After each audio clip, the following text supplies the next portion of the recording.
Good morning everyone, welcome to our channel e Pathshala. So after a long time अब मैं video बना पा रही हूँ। ठीक है, मैं अपने प्राथमिक समूह में थोड़ी व्यस्त थी, इस कारण मैं वीडियो नहीं बना पाई। और हाँ, आज से हम लोग सिलेबस तो आप लोगों को दिख रहा है, ये कोई सिलेबस नहीं कंप्लीट करवा रही हूँ मैं, एग्जाम पॉइंट ऑफ व्यू से ही आप लोगों को नोट्स पढ़ाने वाली हूँ, ओनली फैक्चुअल नोट्स।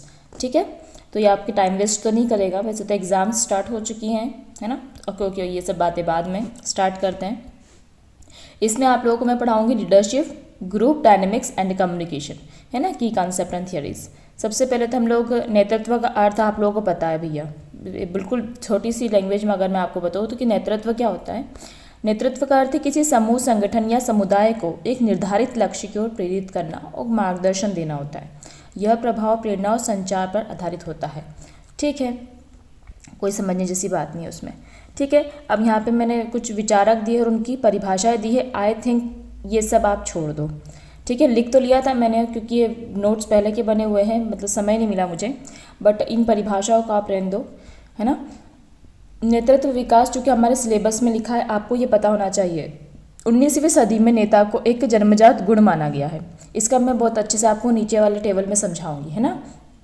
तो 19वीं सदी में हमने उसको क्या माना, नेता को एक जन्मजात गुण, मतलब जो राजा होता है वो क्या होता है, पैदा होता है।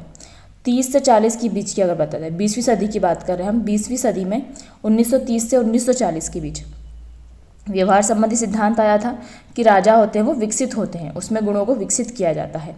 ठीक है, 50-60 की बात करें, 50-60 की स्थितिजन्य नेतृत्व सिद्धांत, 50-60 से याद करना, अपनी आज़ादी के समय की बात हो रही है। तो जैसी परिस्थितियाँ, जिसने जैसी परिस्थितियों में अपने आप को संभाला, अपने देश को संभाला, अपने अनुयायियों को संभाला, उस हिसाब से स्थितिजन्य नेतृत्व सिद्धांत आया। 70-80 के दशक में परिवर्तनकारी और लेन देन का नेतृत्व का सिद्धांत हुआ।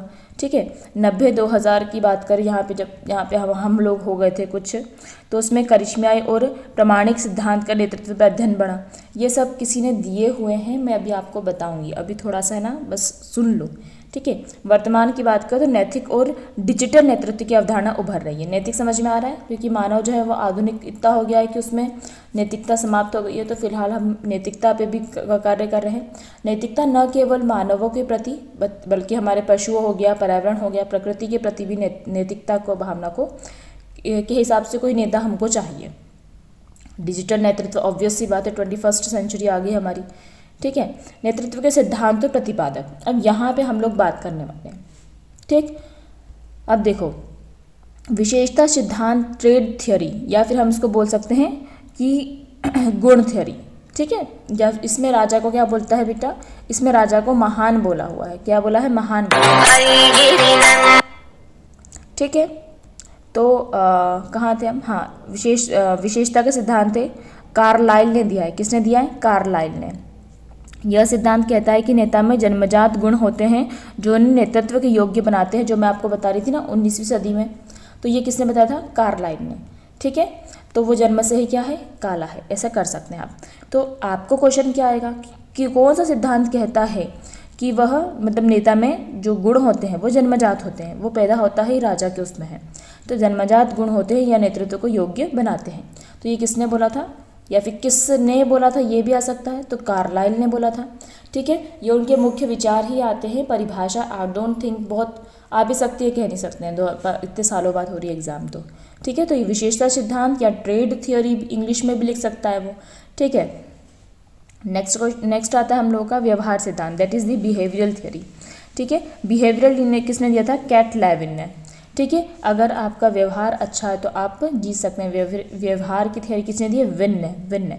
यह सिद्धांत बताता है कि नेतृत्व का विकास प्रशिक्षण और अनुभव से किया जा सकता है। आप अपने व्यवहार में परिवर्तन के थ्रू क्या कर सकते हैं, नेतृत्व का जो गुण है उनको आत्मसात कर सकते हैं। नेक्स्ट आता है हमारा संभाव्यता का सिद्धांत, किसने दिया है, फिडलर ने। किसने दिया है, फ्रेड फिडलर ने। किसने दिया है, फ्रेड फिडलर ने। इन्होंने बोला है यह सिद्धांत कहता है नेतृत्व की सफलता परिस्थितियों पर निर्भर करती है। किस पर, परिस्थितियों पर। हम इसको परिस्थितियाँ का सिद्धांत भी बोल सकते हैं। ठीक है, संभाव्यता मतलब संभावना आपकी परिस्थितियों पर डिपेंड करता है। तो किसने बोला, फ्रेड फिडलर ने, फ्रेड फिडलर। ठीक है, फील्डर की अपन को फील्डिंग करना है तो आप परिस्थिति के हिसाब से फील्डिंग करते हो, तो याद करना है इस हिसाब से। पथ लक्ष्य सिद्धांत, ये क्वेश्चन आ चुका है। ठीक है। इसमें आपसे पूछा था ये इस टाइप का क्वेश्चन पूछा था, यह सिद्धांत बताता है नेता को अपने अधीनस्थों को लक्ष्य प्राप्त करने में सहायता करना चाहिए। इस टाइप का क्वेश्चन आया था कि कौन सा सिद्धांत अपने अनुयायियों को लक्ष्य प्राप्त करने में मदद करता है। तो उसका आंसर था पथ लक्ष्य सिद्धांत सॉरी, है ना। क्या सिद्धांत था? पथ लक्ष्य सिद्धांत। और किसने दिया था? पथ लक्ष्य हमको कौन करता है? हमारे घर वाले ही करते हैं। तो रॉबर्ट हाउस से याद रखना, रॉबर्ट हाउस और माइकल का इसमें दिया हुआ था। जो एक ये क्वेश्चन भी आ चुका है कि यह किसने बताया है, इवन ये क्वेश्चन भी आ चुका है कि पथ लक्ष्य सिद्धांत किसने दिया है। तो रॉबर्ट हाउस और माइकल का नाम उसमें आया था। माइशेल जैसा है उसके स्पेलिंग। लेन देन का सिद्धांत, that is the transactional theory, ये दी है मैक्स वेबर ने। किसने दी है? मैक्स वेबर ने। अब ये सिद्धांत क्या बोलता है? यह सिद्धांत पुरस्कार और दंड के माध्यम से नेतृत्व को नियंत्रित करने की बात करता है। मैक्स वेबर बात करते हैं अगर कोई नेता ऐसा होना चाहिए, अगर कोई गलत काम करे तो उसको कठोर से कठोर दंड दे, और कोई अच्छा काम करे तो उसको पुरस्कार भी दे, है ना। दोनों को नेग्लेक्ट नहीं करना चाहिए, ना कि उसको नकारात्मक में ना कि सकारात्मक में। तो ये होता है लेन देन का सिद्धांत। किसने बोला था? मैक्स वेबर ने। तो मैक्स वेबर आप याद कर लो, कैसे करोगे? वेबर, मैक्स वेबर, मैक्स से तो नहीं कर सकते क्योंकि नीचे मैक्स ग्रेगर भी आ रहा है, ठीक है। तो वेव से याद कर लो कि हमारा वेव जो होती है वो आती जाती है, वेव, ठीक है। मैक्स वेव जो मैक्सिमम वेव होती है वो लेन देन मतलब आती है और फिर जाती है, वेव्स, ठीक है। तो उससे याद कर सकते हैं। नेक्स्ट है हमारा परिवर्तनकारी सिद्धांत। ये दिया था जेम्स मैक्स ग्रेगर ने, बर्न्स, ठीक है। James McGregor Burns. यह सिद्धांत बताता है कि महान नेता अपने अनुयायियों को प्रेरित करके बदलाव लाते हैं, ठीक है। मतलब मेनली ये चीज़ है कि आप स्ट्रेट चल रहे हैं, बट नेता क्या करेगा? आप में परिवर्तन ला के आपको आप में विकास करेगा, आप में गुणात्मक रूप से क्या करेगा? वृद्धि करेगा, ठीक है। तो होता है परिवर्तनकारी नेता। और ये किसने बताया था? जेम्स मैक्स ग्रेगर ने। किसने? ग्रेगर ने। याद रखना परिवर्तनकारी का है, ग्रेगर का। सेवक नेतृत्व सिद्धांत, ठीक है। सेवक नेतृत्व सिद्धांत, इसको हम बोलते हैं सर्वेंट लीडरशिप थ्योरी। ये दी है ग्रीन लीफ ने, रॉबर्ट ग्रीन लीफ, ठीक है। यह सिद्धांत कहता है कि एक अच्छा नेता अपने अनुयायियों की सेवा करता है। तो ग्रीन लीफ, ग्रीन हमारे जो क्या बोल सकते हैं पेड़ पौधे होते हैं वो हमारी सेवा ही करते हैं, उस हिसाब से याद कर सकते हैं अपन। तो ग्रीन लीफ जो होती हैं वो अपने क्या करती है? इसमें का कहना है कि नेताओं को हमेशा अनुयायियों की सेवा करना चाहिए, अपना स्वार्थपूर्ण नहीं होना चाहिए उसको, ठीक है। नेक्स्ट क्वेश्चन आता है हमारा प्रमाणिक नेतृत्व सिद्धांत। ये दिया है बिल जॉर्ज ने। प्रमाणिक मतलब बिल आ गया, बिल पास हो गया तो बिल जॉर्ज से याद करना। यह सिद्धांत बताता है कि सच्चे और ईमानदार नेता अधिक प्रभावशाली होते हैं, ठीक है, क्योंकि वो काम ही ऐसे करते हैं कि वो प्रमाण देते हैं, हमको प्रमाण देते हैं कि हम सही हैं, है ना। ऐसे कार्य के थ्रू वो करते हैं, ठीक है। मैक्स वेबर, अच्छा ये मुख्य विशेषताएं बताई है मैंने, है ना, ये वही आ जाएगा। प्रेरणादायक नेतृत्व के प्रकार है, छोड़ दो इसको, ठीक है। इसमें से हमको कौन सा जो है जो हमने नहीं पढ़ा है, क्योंकि फोटक हम वो हो जाएंगे कंफ्यूज। जैसे अभी हमने पढ़ लिया, बिल का पढ़ लिया, प्रमाणिक है। सेवक जो हमारा पेड़ पौधे ग्रीन लीव्स है। मैक्स वेबर का वेव से हमने आता जाता की बात करी थी, ठीक है। मतलब क्या बोलते हैं, अच्छा मैक्स वेबर का अपना ये भी याद कर लो। मैक्स वेबर ने करिश्माई व्यक्तियों को प्रेरणादायक संवाद पर आधारित भी बताया है। किसने? मैक्स वेबर ने। करिश्माई व्यक्तित्व, प्रेरणादायक संवाद पर आधारित नेतृत्व, ठीक है। करिश्माई व्यक्तित्व किसने बताया है? मैक्स वेबर ने, ठीक है। विन से याद किया था हमने, मतलब वो जीत लेता है अपने व्यवहार से, तो लोकप्रिय नेतृत्व इसके अंतर्गत आएगा, ठीक है। सत्तावादी तो आप लोगों को पता ही है, सत्तावादी कौन होगा? ये भी कर्ट लेविन ने बताया। कठोर अनुशासन और केंद्रीकृत सत्तावादी जो होता है, मतलब मेनली केंद्रीकृत होता है वो, है ना, वो उसके थ्रू ही सब काम करते हैं। लेजिस फेयर, ये बहुत बार क्वेश्चन आया है, ये भी कर्ट लेविन ने बताया है। ये न्यूनतम हस्तक्षेप करता है, मतलब राजा बोलता है कि तुम अपने हिसाब से देख लो, दैट इज द लेजियस फेयर, वो बहुत लेजी होता है, ठीक है। देन संचार आधारित नेतृत्व, बेस और एवोलिन ने बताया है, मतलब हमारे कम्युनिकेशन में क्या होना चाहिए? बेस होना चाहिए, ठीक है। प्रभावी संचार हेतु प्रभावी संचार द्वारा संगठनकर्ताओं कार्यों को संचालित करने वाला नेता, मतलब अपने संचार से उनको प्रभावित करने वाला। अब यहाँ पे हम बात करेंगे नेतृत्व के प्रकार और उसका विवरण। तानाशाही, as the name suggested, autocratic leadership क्या होती है? इस प्रकार के नेता में अधीनस्थों पर पूरी तरह से नियंत्रण रखता है। तानाशाही चलती है, जिसे हिटलर चलाया था, ठीक है, अपने निर्णयों को थोपता है, इसमें अधीनस्थों की राय अधिक महत्व नहीं रहती। आई डोंट थिंक इसमें आपको और मुझे एक्सप्लेन करने की एग्जांपल्स देने की आवश्यकता है, ठीक है, क्योंकि एग्जाम इतनी पास है, ऑब्वियस आप लोगों ने पढ़ा तो हो गई, ठीक है। लोकतांत्रिक जो हमारे देश में चल रहा है, इसमें नेता अपने अनुयायियों की राय और सुझावों को ध्यान में रखता है, तभी तो हमारा कैबिनेट्स और संसद वगैरह बनी हुई है। निर्णय लेने की प्रक्रिया में सभी की भागीदारी होती है, जिससे कार्यस्थल पर पारदर्शिता बनी रहती है। अराजकतावादी या फिर उदारवादी या फिर लेजिस फेयर लीडरशिप हम किसको बोलते हैं? अभी हमने पढ़ा लेजिस फेयर को, न्यूनतम हस्तक्षेप करता है, ठीक है, और जहाँ कर्मचारी आत्मप्रेरित और कुशल होते हैं। कर्मचारी ही कुशल है तो राजा इतना उसमें इंटरफेयर नहीं करता है, ठीक है। उसके बाद हम आते हैं प्रशासनिक नेतृत्व, ब्यूरोक्रेटिक लीडरशिप दिख रही है, तो ब्यूरोक्रेटिक प्रशासनिक हम किसको बोलेंगे? वो नियम नीतियाँ होंगी उसकी कहीं ना कहीं, तो नियम नीतियों प्रक्रियाओं के पालन करने पर आधारित होता है। अधिकार औपचारिक नियमों से प्राप्त होता है। सौहार्दपूर्ण जो होता है, इस प्रकार के नेता अपने करिश्मा और प्रेरणादायक व्यक्तित्व से अनुयायियों को प्रभावित करता है, ठीक है, मतलब बहुत ज़्यादा वो अट्रैक्टिव होता है। वो नेता ऐसा होता है कि लोग उसके लिए कुछ भी कर सकते हैं, ठीक है। एक ऐसा नेता दूसरों में जोश और उत्साह भरते हैं, ठीक है।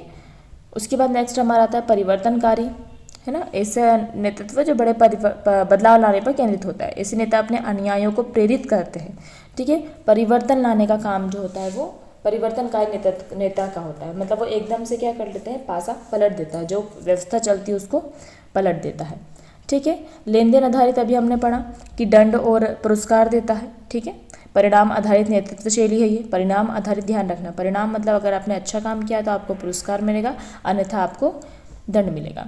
नेतृत्व की बात करें, ठीक है, तो इसमें इस शैली में नेता अपने अनुयायियों को के प्रति एक पिता जैसी भूमिका निभाता है, ठीक है। भलाई का ध्यान रखता है लेकिन कठोर निर्णय भी लेता है। कार्य केंद्रित, that is the task oriented leadership, यह नेतृत्व मुख्य रूप से कार्य और लक्ष्यों की पूर्ति पर केंद्रित होते हैं। एज द नेम सजेस्ट, कार्य और लक्ष्य की पूर्ति, इसमें टीम के सदस्य की व्यक्तिगत जरूरतों को कम देखा जाता है। हम इसको देखते हैं हमारा मेन काम क्या है। व्यक्ति केंद्रित नेतृत्व, इसमें भी नाम समझ में आ रहा है कि इसमें जो रहता है नेता अपने अनुयायियों की ज़रूरत को, उनकी भावनाओं को, उनके कल्याण का विशेष ध्यान रखता है। मानवीय दृष्टिकोण वाला नेतृत्व होता है, ठीक है। नेतृत्व विकास के चरण को हमने देखें, अगर नेता के विकास के चरण को हम देखें तो सबसे पहले हम लोग नेता के विकास में स्वयं को पहचाना जाता है। तो उसके बाद नेता क्या, मतलब उसके खुद के जो गुण होते हैं, जन्मजात जिसको हम बोल सकते हैं, जन्मजात ऑब्वियस सी बात है, जो ट्रेड होता है, ठीक है, जो जन्मजात गुण होते हैं वो अपने माता पिता या अपने परिवार या फिर अपने वातावरण से प्रभावित होते हैं। तो उसमें सबसे फर्स्ट आता है कि आपने स्वयं को पहचानना, आपने नेता बनने के गुण है या नहीं है, ठीक है। नेक्स्ट आता है आपका सीखना और प्रशिक्षण लेना। देन आफ्टर आप क्या करेंगे, लर्निंग एंड ट्रेनिंग, आप अपने उस चीज़ों को विकसित करेंगे। आपके पास वो ऑलरेडी है, अब आपको उसको विकसित करना है और बेहतर तरीके से उसको सीखना है। देन आफ्टर आप क्या करेंगे, उसकी प्रैक्टिकल एक्सपीरियंस करेंगे, वास्तविक जीवन में नेतृत्व का अभ्यास करेंगे। उसके बाद आप टीम निर्माण करेंगे और फिर टीम निर्माण के बाद, मतलब आपका टीम निर्माण हो गया, टीम बनने के बाद आपको उसमें समन्वय करना सीखना होता है, ठीक है। सहयोग समन्वय विकसित करते हैं। देन आफ्टर निरंतर सुधार, फिर अगर आपको लगता है कि ये डिमेरिट्स है तो आप उसको सुधार करके आप उसको आगे बढ़ाते हैं, फिर ऊपर की ओर जाते हैं। तो इस प्रकार से जो होता है नेतृत्व का विकास चलता है, ठीक है। आवश्यक दृष्टिकोण तो सामान्य से है, मतलब अपने खुद की उस स्वाभाविक रूप से आप कर सकते हैं, ठीक है। दृष्टिकोण अच्छा होना चाहिए, संचार कौशल होना चाहिए, निर्णय लेने की क्षमता, टीम वर्क, प्रेरणा, समस्या समाधान, ठीक है।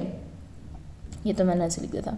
नेतृत्व अच्छा, ये वापस से वही आ गया है, ठीक है। अब नेक्स्ट हम लोग जो नेतृत्व है, आई थिंक उपरोक्त जितना है इतना सफिशिएंट है, ठीक है। मैं कुछ बुक्स भी ऐड करने वाली थी बट बुक्स बहुत ज़्यादा हो रही थी और अब इतना समय नहीं है और बुक आई भी नहीं है, ठीक है। तो BYQ के हिसाब से थोड़े से नोट्स बनाए हुए हैं ताकि आप लोगों को जो क्वेश्चंस आए हैं उससे मिले जुले क्वेश्चन आते हैं तो अपना गलत नहीं होना चाहिए। नेक्स्ट हम लोग पढ़ेंगे समूह के संबंधित फैक्चुअल नोट्स हैं, ठीक है। समूह की परिभाषाएं हैं, इसको छोड़ दो। समूह के प्रकार, जैसा कि अभी मैंने बताया, मैं अपने प्राथमिक समूह में व्यस्तता के कारण वीडियो नहीं बना पाई, दैट इज़ मैं अपनी परिवार या मित्र मंडली में कहीं ना कहीं व्यस्त थी। प्राथमिक समूह क्या होता है, इनके बीच हमारे घनिष्ठ संबंध होते हैं। हम लोग क्या पढ़ रहे हैं, समूह के प्रकार। समूह तो समझ में आता है, समूह ये 4-5 लोग जो एक दूसरे को जानते हैं वो समूह होते हैं।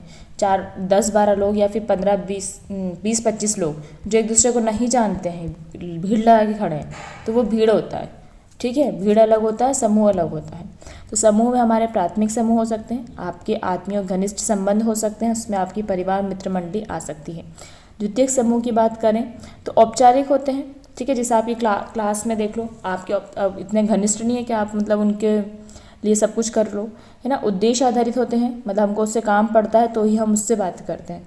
आपके स्कूल में हो गया, कार्यालय हो गया, राजनीतिक दल हो गया।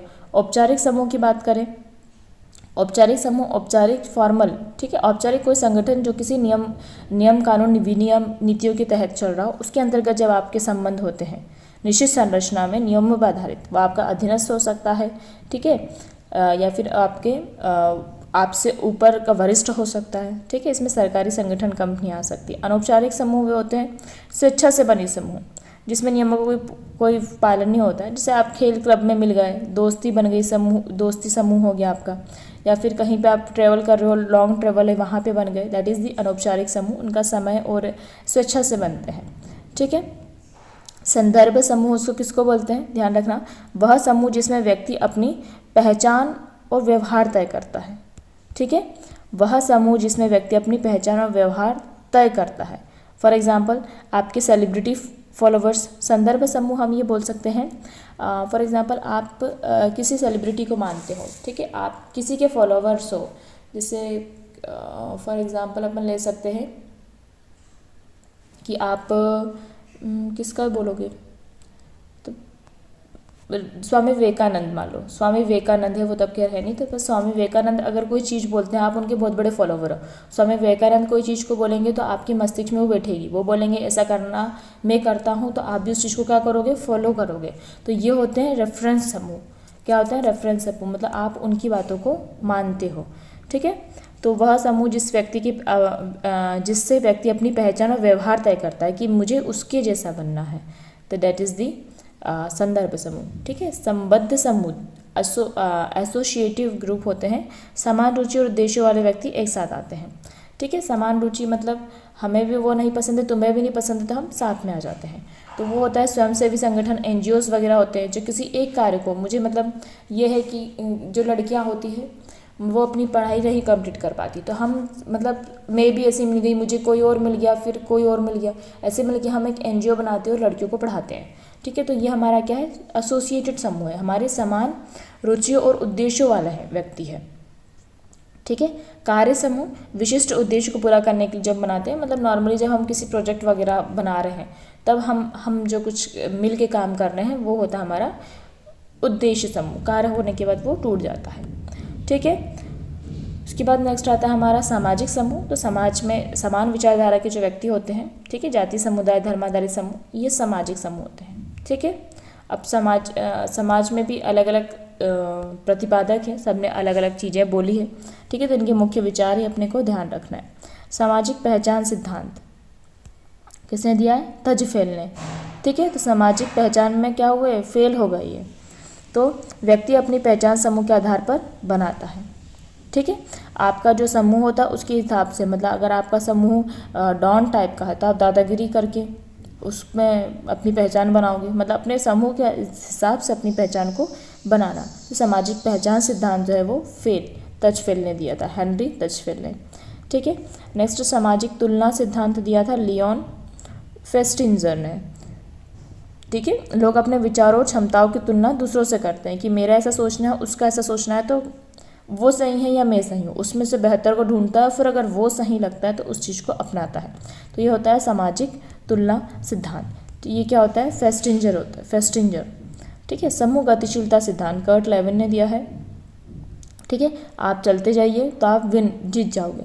समूह के अंदर व्यवहार और परस्पर क्रिया का अध्ययन करता है। वैसे देखा जाए तो डायनेमिक्स थ्योरी, डायनेमिक्स व्यवहार में परिवर्तन वही बात कर रहा है जो उसने वहाँ बात करी थी, ठीक है। सांस्कृतिक समूह सिद्धांत होते हैं, विभिन्न सांस्कृतिक मूल्यों के आधार पर समूह वे व्यवहार बदलता है।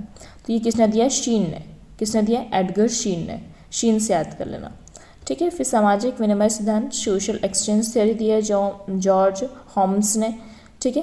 तो सोशल एक्सचेंज थ्योरी, यहाँ पे समूह में पारस्परिक लेन देन होता है जिससे संबंध मजबूत और कमज़ोर हो सकते हैं।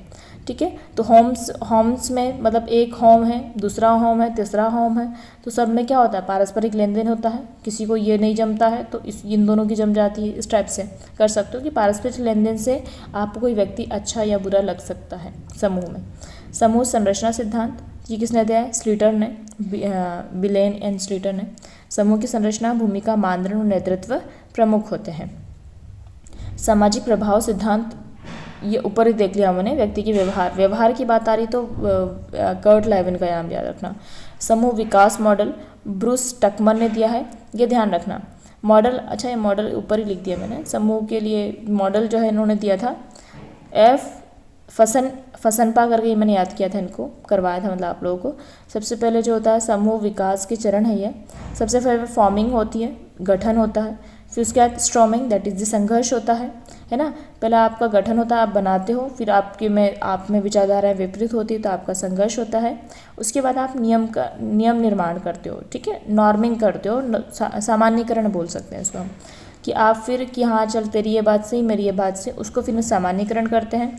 फिर उसका परफॉर्म करते हैं, प्रदर्शन करते हैं। उसके बाद फिर उसका विघटन होता है, ठीक है, एडजॉर्निंग। तो ये forming, storming, norming, performing and adjourning, तो ये मॉडल्स हैं, ठीक है। तो ऐसे बहुत सारे मॉडल्स दिए हुए हैं, उनको हम देख लेंगे, है ना।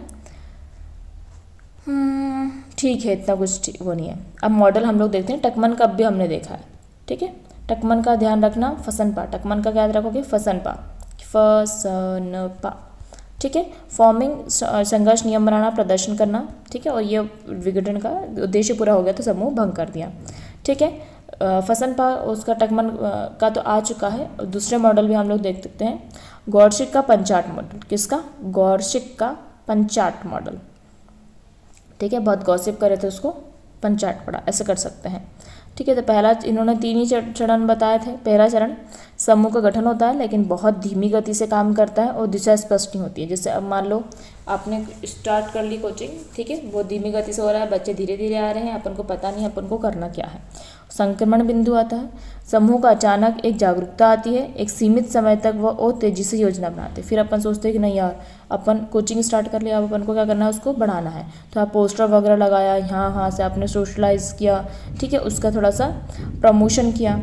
उसके बाद फिर सेकेंड फेज आता है, समूह उच्च उत्पादकता पर काम करता है, अपना लक्ष्य प्राप्त करने के लिए तेजी से कार्य करता है। फिर एक समय ऐसा होता है जब आप उस पर मेहनत लग जाते हैं, आपको फल मिलने लगता है, तो आप और ज़्यादा कर करके उसको आगे बढ़ाते हैं।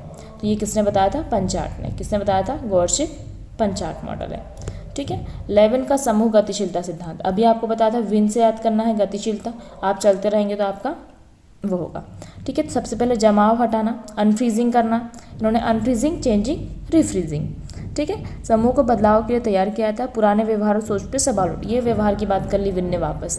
तो अब जो पुराना व्यवहार है उसको हमको हटाना है, उस पर सवाल उठाने हैं, ठीक है, अनफ्रीज करना है, फिर चेंज करना है, नए व्यवहार, दृष्टिकोण, प्रक्रियाओं को विकसित करना है। अब आप बोलो कि आपको मतलब मैं पहले जैसे ही कुछ मतलब टीचर्स जैसे पढ़ाते थे वैसे पढ़ाते, वैसा नहीं हो पाता। हमको कुछ तकनीकी AI का यूज़ करके या फिर इंटरनेट, बहुत सारी चीज़ें हैं उनका यूज़ करके हमको पढ़ना ज़रूरी है, ठीक है। फिर नए व्यवहार, दृष्टिकोण, प्रक्रिया विकसित होती है, देन आफ्टर उसका रिफ्रीजिंग होता है। नए व्यवहार, नियम समूह को स्थायी रूप से हम लोग स्थापित करते हैं, लेविन का गतिशीलता सिद्धांत, ठीक है। उसके बाद व्हीलन एकीकृत समूह विकास मॉडल, व्हीलन का एकीकृत समूह विकास मॉडल, ठीक है, याद रहेगा व्हीलन का, व्हील से व्हील याद कर लो, एकीकृत विकास समूह मॉडल, ठीक है। इन्होंने क्या क्या बताया था, इन्होंने 4 स्टेजेस बताई है, 5 बताई है। निर्भरता और समावेशन, समूह के सदस्य नेतृत्व और दिशा की तलाश करते हैं। अभी हमको पता ही नहीं है कि हमको क्या करना है, कैसे जाना है, कोचिंग के हिसाब से कर लो, है ना। तो समूह के सदस्य नेतृत्व और दिशा की तलाश करते हैं, ठीक है। सदस्यों में विचारों की टकराव होती है, भूमिका स्पष्ट की जाती है। उसके बाद विचारों की टकराव होती है, फाइट, संघर्ष हो रहा है अपना, ठीक है, विचारों की टकराहट होती है, भूमिका स्पष्ट की होती है।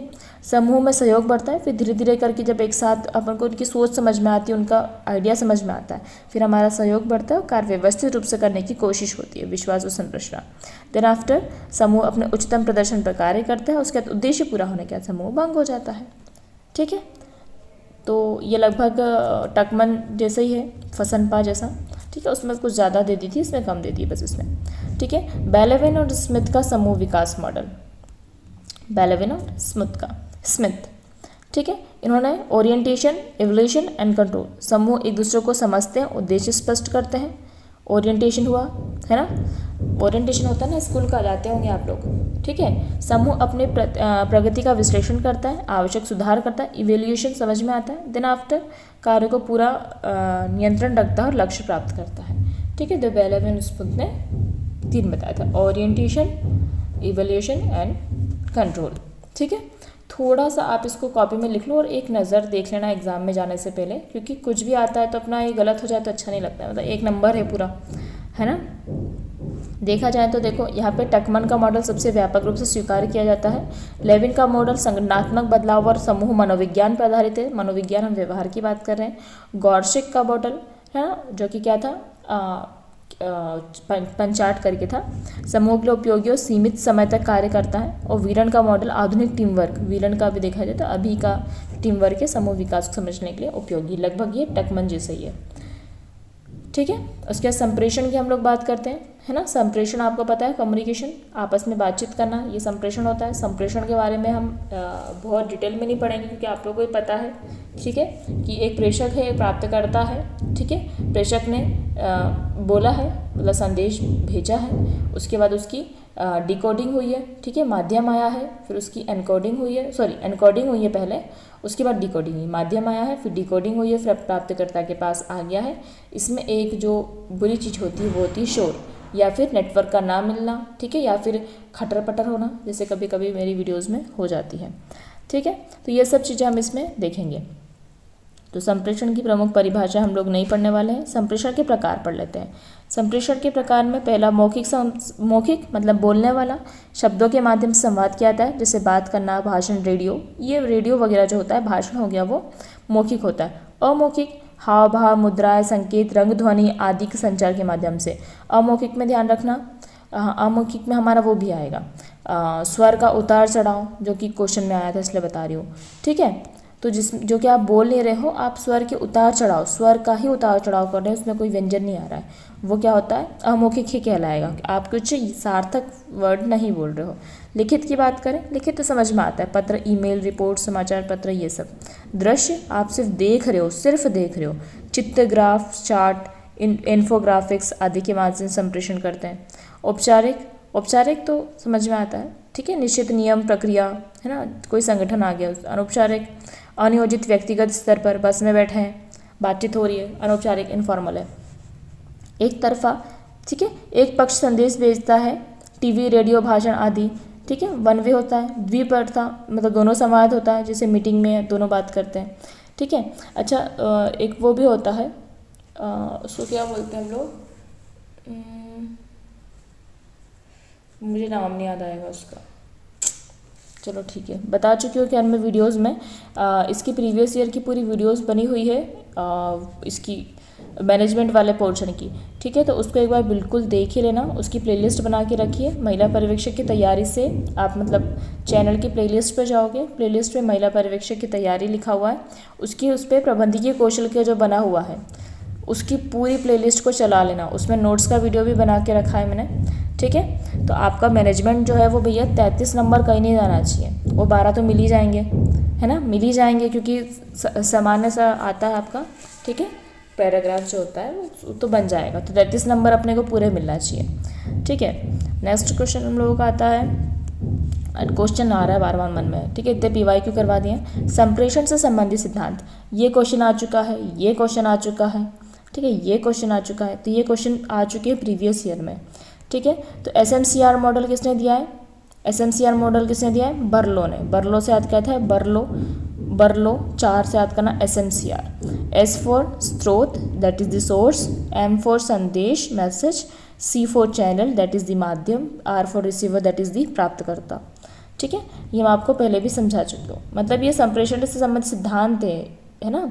बर्लो ने बोला है कि भैया एक स्रोत होता है, एक संदेश होता है, ठीक है, फिर एक चैनल होता है और एक रिसीवर होता है। ठीक है, स्रोत मतलब जो संदेश भेज रहा है। ठीक है, शैनन बीवर ने बोला था, शैनन बीवर मॉडल उनके खुद के नाम पे दे दिया।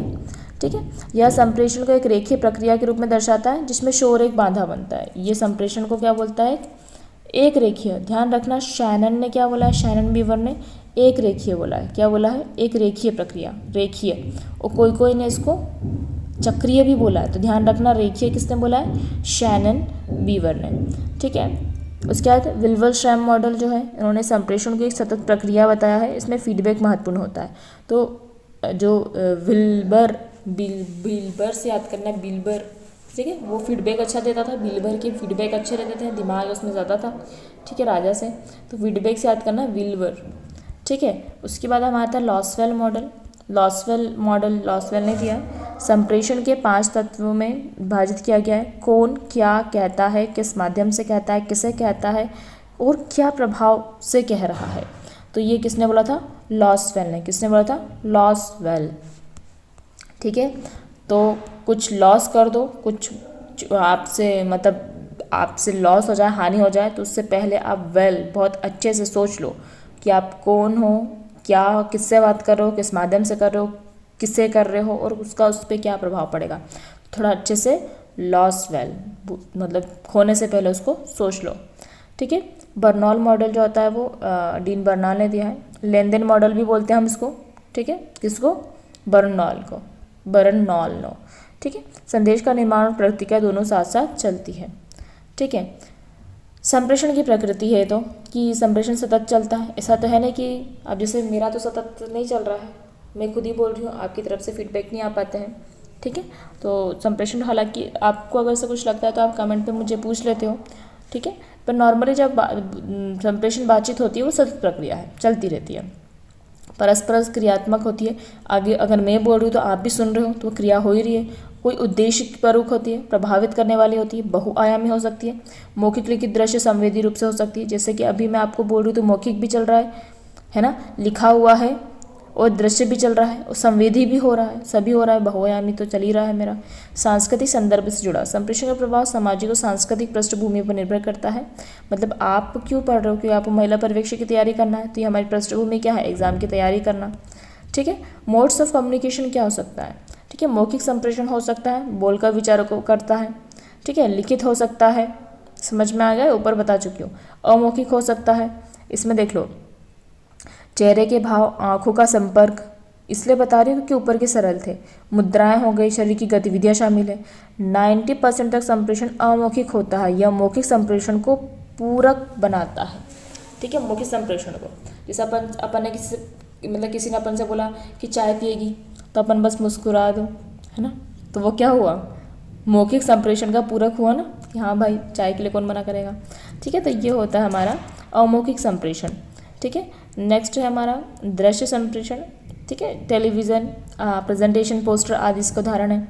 इलेक्ट्रॉनिक संप्रेषण, डिजिटल ऑनलाइन प्लेटफॉर्म के माध्यम से, electronic for example WhatsApp, video call, social media आदि के माध्यम से हो रहा है। ये तेज, सुविधाजनक और इंटरेक्टिव होता है।